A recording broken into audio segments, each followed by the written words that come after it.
যাইতে বাধ্য হয়েছি। দিনের পর দিন প্রচুর খারাপ ব্যবহার করছে। আর আজকে আইতে আমি বাধ্য হয়েছি। আমি একটা নিউজ দেখছি যেটার কারণে আমি বাধ্য হয়েছি আইতে। যে রিউমারটা তারা ছড়াইছে আমি নাকি কোনো একটা ছেলের সঙ্গে পালাই গেছে, একটা মুসলিম ছেলের সঙ্গে, এটা সম্পূর্ণ মিথ্যা কথা, সম্পূর্ণটাই মিথ্যা কথা। আমি এরকম কোনো কিছুই করছি না। আমি একাই গেছি, যাবার আগে থানাতে জানাই গেছি, তার সঙ্গে আমার গার্জিয়ান আমার বাবারে ফোন করে সেটা জানাই গেছি। তারপরে তারা এটা সম্পূর্ণ মিথ্যাভাবে সম্পূর্ণটাই করছে। কে করছে? আমার বাবা মা ফ্যামিলির থেকে সব কিছু করছে। কেন এরকম করার কারণটা কি? কারণ এখন আমি ছোটবেলার থেকেই তাদের কাছ থেকে বিতাড়িত, কোনোদিন ভালো কিছু তাদের থেকে আমি পাইছি না। তাদের ভালো চিন্তা করে সেটা অনেক কিছু করতে চাইছি, তারপরেও তারা আমার ভালোটা কোনো সময় চাইছে। এরপরও গত কয়েক মাস আগেও আমি বাধ্য হয়েছিলাম বাড়ির থেকে যাওয়ার লিগা, তো গেছি। তারপরে নিউজ টিউজ করছিল, তারপরে আমি থানাতে আইছিলাম। থানাতে আইসে তার সঙ্গে কথাবার্তা বলছে। তখন ওই দিন পরিস্থিতি যাইতাম না, তারপরেও কথাবার্তার মাধ্যমে আমারে বাড়িতে নিয়ে গেছে।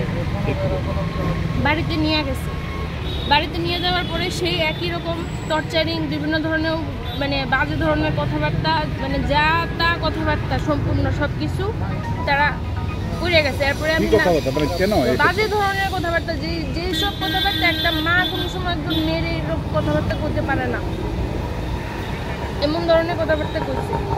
আমি বাধ্য হয়েছি তারপরে থানাতে রিটার্ন অ্যাপ্লিকেশন দিতে আমার মা বাবার বিরুদ্ধে। আমার যেদিন আমি অ্যাপ্লিকেশন জমা দিয়েছি সেদিন আমার বাবা ঘরে তালা দিয়ে রাখছে, আমার ঢুকতে দিত না বইছিরা। আমি বাধ্য হয়েছি তখন থানাকে আবার ফোন করছি যাতে তারা আমার বাড়িতে ঢুকতে দেয়। থানার থেকে গেছে, আমি থানাতে ফোন করছি, ম্যাডামকে ফোন করছি, ম্যাডাম বলছি ঠিক আছে আমি লোক পাঠাইতেছি। তারপরে তারা লোক পাঠাইছে, পরে তারা দরজা গিয়ে ডাক্তারে খুলছে পরে দেন আমি ঘরে ঢুকছি। তারপরে 1-2 দিন ভালো থাকে, আবার যে কেসে কোনো মানে তাদের মধ্যে কোনো তারা পারলে মানে যদি কেউ এরকম হয় যে কেউ তারা 10 লাখ টাকা দিলে বিয়ার সাথে যদি কয় যে ওই আপনার মেয়েরে দিয়ালান, তারা দিয়া লাগবো, তাদের কোনো প্রবলেম হতো না। কি করে আপনার বাবা মা?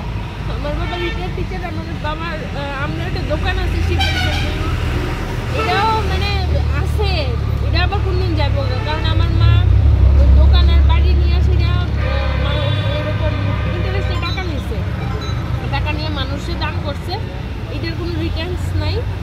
তো এটিও বোধহয় আর কিছুদিনের মধ্যে এই দিনটাই যাইব। আমি নিজের থেকে কালকে খবর নিউজ দেখে আমি থানাতে আসছি, আজকে সকালবেলা আমি আসছি। কি মামলা করছেন আপনি? এখনো করছি না, করবো। পড়াশোনা কতটুকু? আমি ক্লাস 12 কমপ্লিট করব। ও মাঝখানে আমার বয়সটাও ভুল করছে আমার কাছে। এখন আপনি কি চান?